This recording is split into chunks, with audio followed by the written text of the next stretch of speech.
Di sini saya rasa merupakan soalan terakhir mengenai perbankan juga, iaitu lebih kepada perkara yang berkaitan dengan riba. Kenapa riba itu haram di dalam Islam? Adakah kerana ianya merosakkan akhlak atau ianya satu yang tidak adil? Silakan Ustaz Hanif untuk menjawab. Dari sudut akhlaknya, dia itu tidak bagus. Kerana apa? Kerana dalam riba itu terdapat unsur-unsur unsur-unsur boleh melibatkan unsur-unsur misal kata ketidakadilan. Kerana orang Islam ni bila dia tidak adil, artinya dia tidak punya akhlak yang terpuji lah. Contoh-contoh unsur-unsur ketidakadilan dalam Islam, misal kata Islam sebenarnya tak menggalakkan kita berhutang dan meminjam duit, kecuali kalau kita berkemampuan saja. Ini perlu, sebab dalam perancangan kewangan benda ni kena faham. Kalau orang Islam faham agama dia akan tahu bahawa Islam tidak menganjurkan kita untuk berhutang. Sebab tu Rasulullah pernah tidak mahu menyembahyangkan jenazah yang berhutang. Bukan kerana orang tu apa, tapi Rasulullah nak tunjukkan kepada sahabat kan, tak bagusnya berhutang ni. Kerana apa? Kerana tak bagus ni sampai Rasulullah tak nak menyembahyangkan jenazah, sehingga Rasulullah suruh sahabat lain menyembahyangkannya. Tapi sahabat lain kerana dia kesian dengan jenazah ni, kata, ya Rasulullah, aku tanggung hutang orang ni, aku bayar. Jadi bila ada orang nak kata waktu nak menerima pembayaran hutang orang jenazah tu, baru Rasulullah nak sembahyangkan. Jadi tak bagus untuk kita berhutang sebenarnya dalam kehidupan kita. Saya punya liability cuma satu saja, duit HDB. Itu tak boleh lah. Macam mana nak beli rumah 150,000 cash kan? Tapi itu satu-satunya liability yang saya ada. Dan saya tak ada liability lain.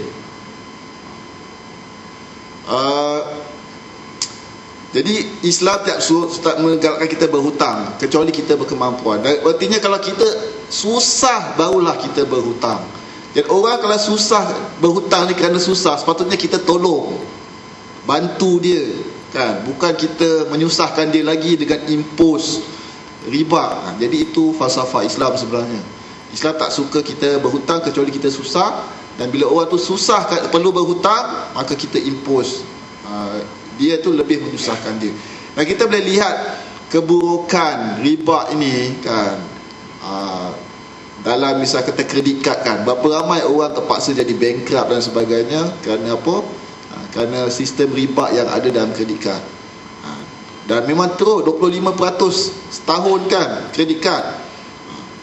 Jadi memang sistem ni memang mempunyai kata orang tu unsur-unsur yang bersifat negatif, yang akan menyusahkan mereka yang susah.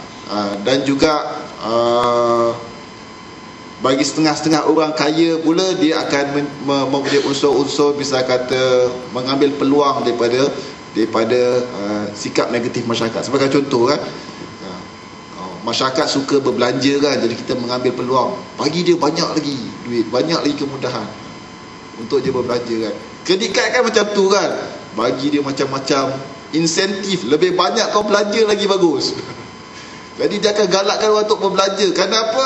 Nak mengambil peluang daripada sikap orang yang suka berbelanja.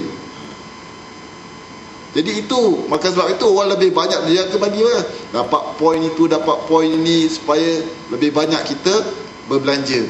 Dan itu mengambil peluang daripada kelemahan manusia. Jadi benda-benda seperti ini menjadikan bahawa riba itu satu benda yang Allah tidak suka.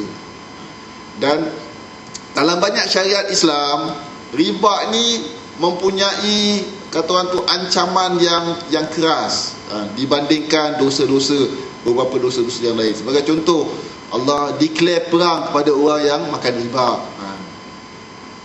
Fa'zanu biharbin minallahi wa rasulih. Orang yang makan riba ni artinya Allah declare perang kepada dia. Bukan maksudnya dia tu boleh dibunuh, tapi nak menunjukkan seriusnya kata orang tu kesalahan untuk orang kata orang tu yang kata tu makan dan memberi riba kepada manusia. Jadi kita harus sensitif dengan persoalan riba ni, kecuali kalau kita memang tak boleh nak elak kan. Sebagai contoh macam beli rumah kan, tak ada skim lain yang boleh kita terlibatkan diri, maka di sini ada keringanan syariah kan, tak boleh nak dielakkan. Tapi seboleh-bolehnya kerana seriusnya masalah riba ni dan memang telah terbukti akan negatifnya amalan riba ni, maka Islam mengharamkannya kerana ketidakadilan dan kerana faktor-faktor moral dan akhlak itu sendiri. Terima kasih Ustaz atas penjelasan yang diberikan. Alhamdulillah, dengan itu saya rasa kita telah jelas beberapa perkara yang berkaitan dengan zakat dan juga perbankan Islam. Mungkin ada lagi isu-isu yang masih lagi menjadi tanda tanya. Bolehlah kita terus menimba ilmu, mencari jawapan melalui bertanya kepada mereka-mereka yang lebih mengetahui.